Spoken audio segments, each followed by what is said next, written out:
What is going on, guys? It is time for yet another mock draft. I'm going through all 30 picks in the first round. If I get 300 likes on this video, my next mock draft will be a full first and second round. That is going to drop a little bit before the draft, so make sure you like the video. Make sure you are subbed up for some of the greatest basketball content you're going to find on YouTube. Pick number 1 in mock draft 3.0. No surprise, Victor Wembanyama going to the San Antonio Spurs. He led the French League in points, blocks, rebounds. He was also their MVP and their Defensive Player of the Year. This dude is a beast. 7'5", 8-foot wingspan, generational talent. So he's the type of player who can change the NBA just by the way he impacts the game when he's on the floor. He's so big and so skilled and can do things that players at his size should not be able to do. Injuries will be the only thing keeping him from being one of the greats, because let's be honest, there's not a great track record for guys this size playing a really long time in the league. But I think he's going to be the next great big man for the Spurs if everything breaks right for Victor Wembanyama. Pick number 2, going to be made by the Charlotte Hornets. They're going with Brandon Miller out of the University of Alabama. If you believe the reports, then the Hornets are in love with Miller at the number 2 spot. He would offer Charlotte great size for that small forward spot. He's a good shooter. He has 3-level scoring potential. He's still pretty skinny, so there's the question as to what it'll look like when he's trying to score against stronger players. But you draft Brandon Miller with the hope that he's going to turn into somebody like Paul George or Brandon Ingram.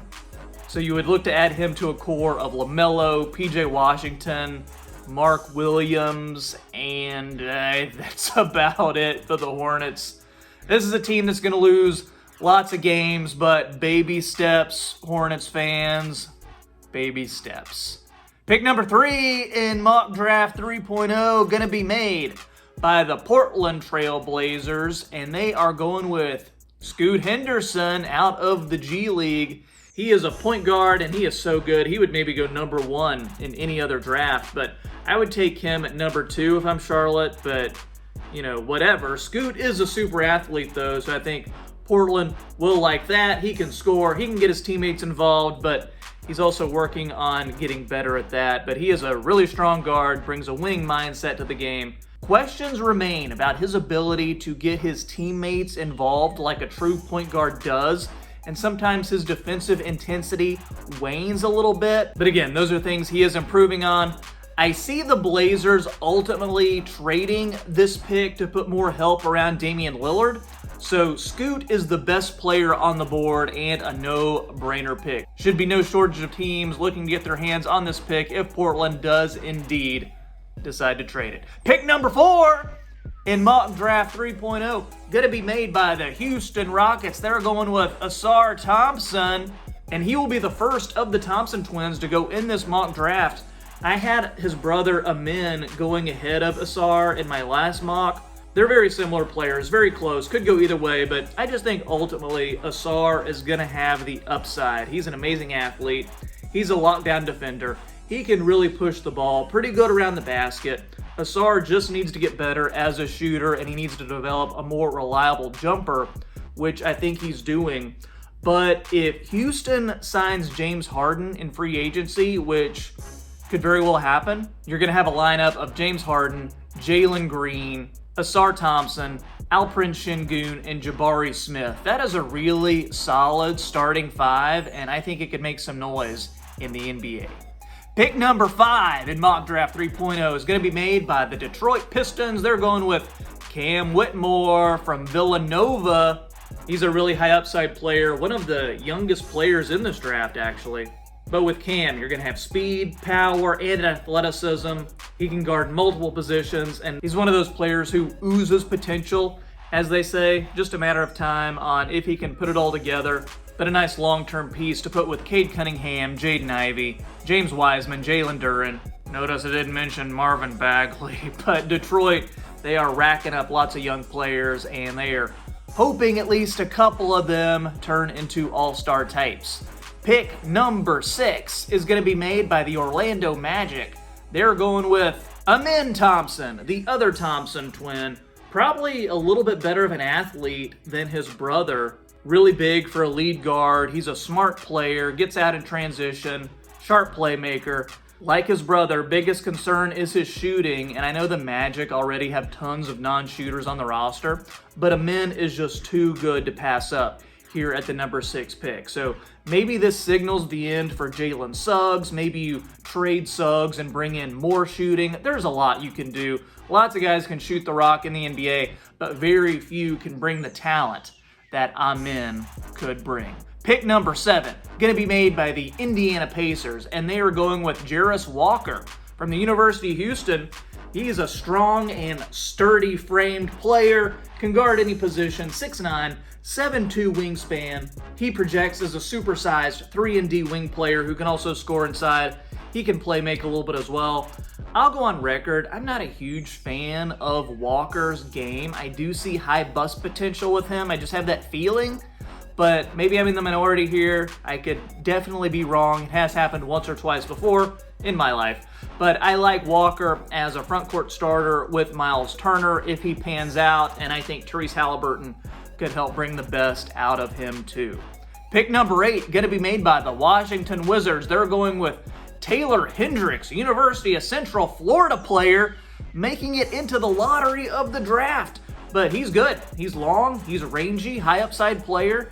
He hits the three, he rebounds, he's a lob threat, runs the floor, tries hard in defense, checks all those boxes. This is the type of player a team is going to want in terms of a big man who can conceivably do it all.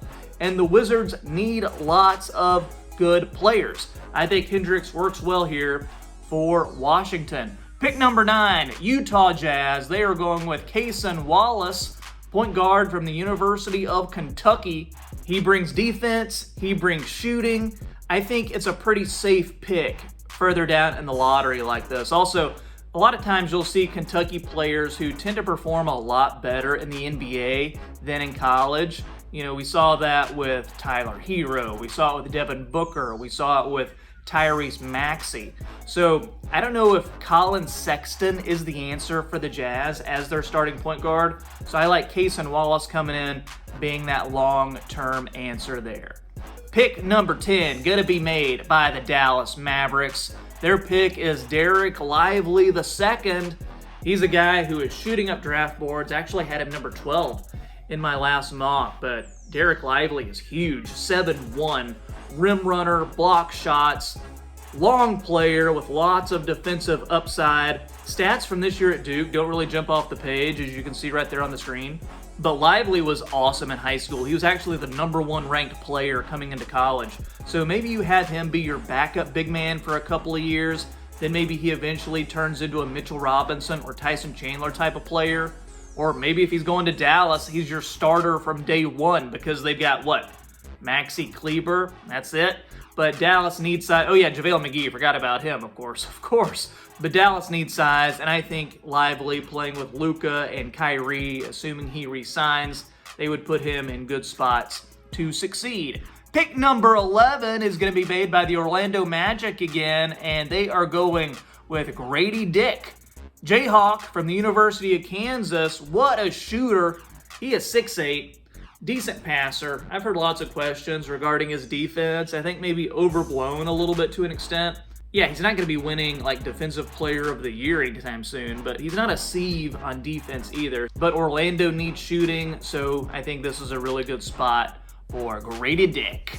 And number 12, pick number 12, Oklahoma City Thunder. They're going with Leonard Miller, also out of the G League. He's Canadian. He came to the game late, still getting used to his 6'10 frame, 7'2 wingspan, but he has really improved a lot over the course of the season in the G League. He actually put his name in the draft last year, but pulled out, and this year he's going to be a much higher pick. But he's got a high motor, good rebounder. He is still learning the game, but he checks a lot of boxes for what you want in a prospect. And the Thunder need big men. They have Chet, they have Jalen Williams, really the only big men on their roster that I think are any good.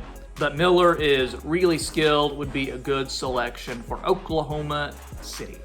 Pick number 13, going to be made by the Toronto Raptors. They're going with Anthony Black, University of Arkansas, 6'7" guard. I really like his game. He processes the game at a really high level, so he makes the game easier for his teammates, and one of my favorite wings in this draft. He can score, he can pass, he can rebound, he can defend.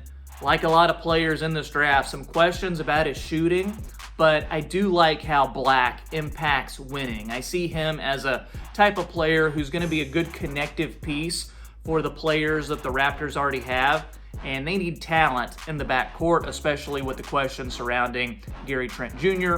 and Fred VanVleet. Pick number 14, going to be made by the New Orleans Pelicans. Their pick is Bilal Coulibaly. So this guy was actually the teammate of Victor Wembanyama in the French League, and that's why he's gotten lots of buzz, because people watch Vic, then they see Bilal, and they're like, hey, this guy could actually play in the league too.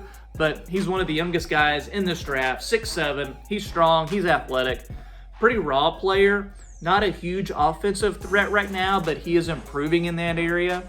But his defense is what sets him apart. He can come in and be a defensive stopper right away. And keep in mind, 18 months ago, Bilal wasn't even on draft boards, but if he continues to develop the way that he has been, he could end up being an OG Anunoby kind of player. So this could be a home run pick for the Pelicans.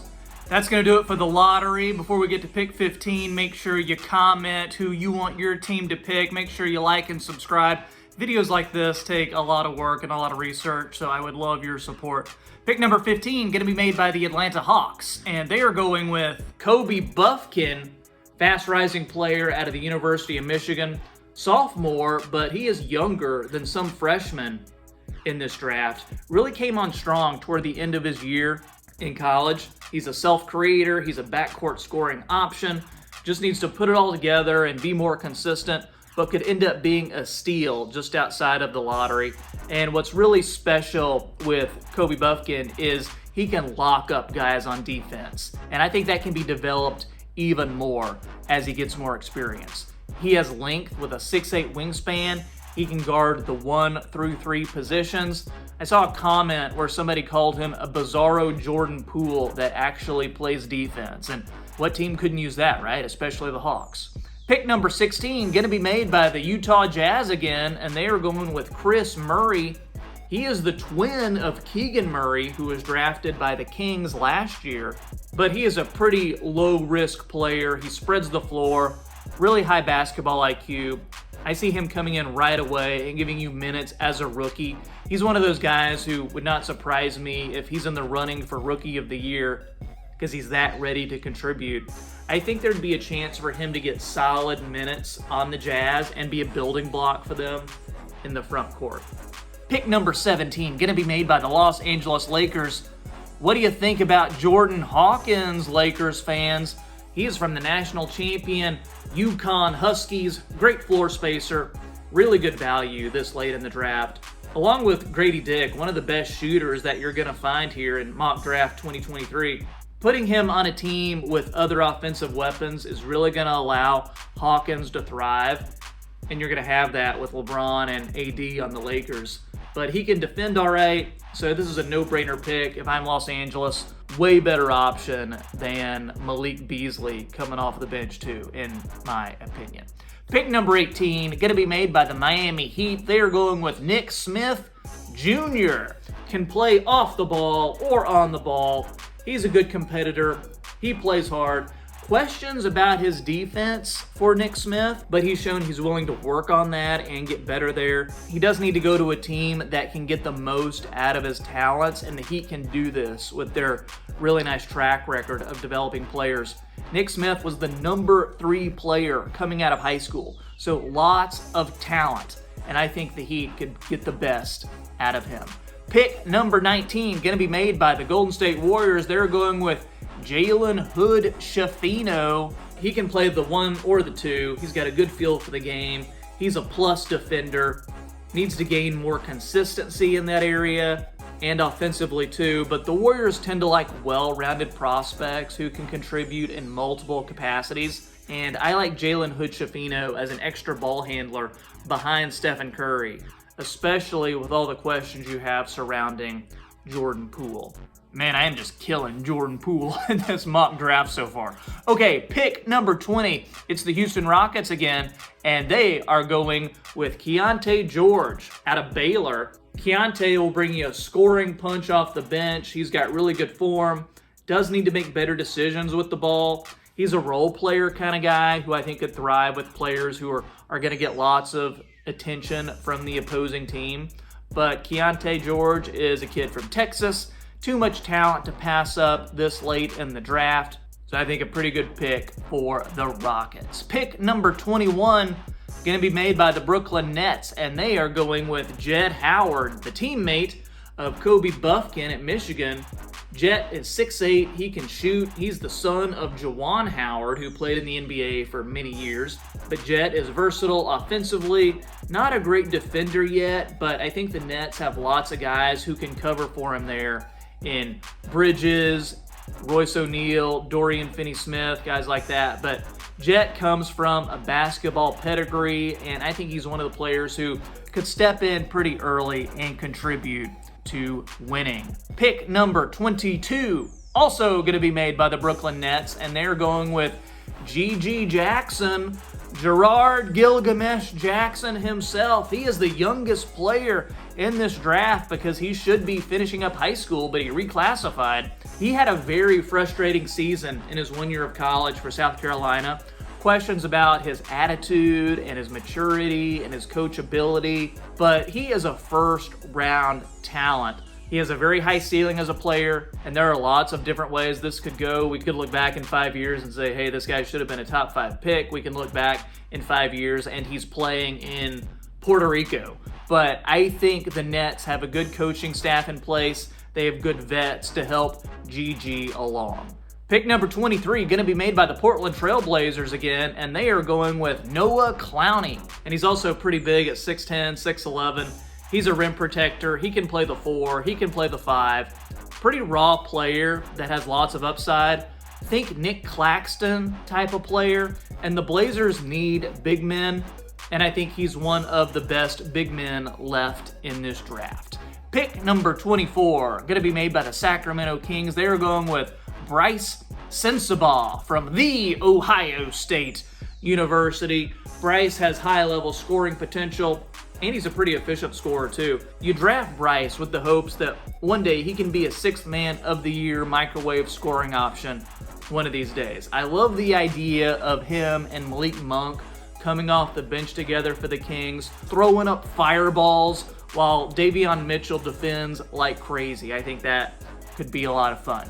Pick number 25, going to be made by my team, the Memphis Grizzlies, and we are going to go with Olivier Maxence Prosper. You down with OMP? Yeah, you know me, because O-Max is a do-it-all forward. He is an energy guy. Great body for the NBA. This dude is a tank. He is strong. He's a glue guy who sets screens, works hard on defense. His three-pointer is improving. I would like to see more consistency with that, but if that pans out, man, oh man, this guy is going to be great. But really good value this late in the first round with O-Max. The secret is out. Just a few more picks to go. If you haven't already, make sure you like the video, 300 likes, and I will do a first and second round in my next mock draft video.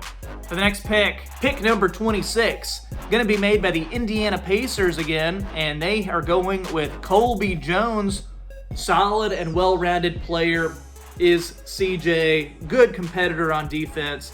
Good catch and shoot player as well. What more can you say? Just another good piece to add to the Pacers. Pick number 7, it's the Charlotte Hornets, and they are going with Dariq Whitehead. He was a teammate of Derek Lively at Duke. He was the number 2 ranked player coming into college ball, but like Lively, underperformed in his one and only college season. He was injured a lot this year, and in fact, he just recently had foot surgery, so he's out again, but he is a high-level shooter, also a really young player in this draft. 6'10" wingspan allows him to play multiple positions. Charlotte hasn't really been great at developing players, but hey, Derek, I don't know, maybe you will get lucky. We'll see. Best of luck to you, though. Pick number 28, going to be made by the Utah Jazz, and they are going with Jaime Jaquez Jr. from UCLA. This guy is Mr. Hustle.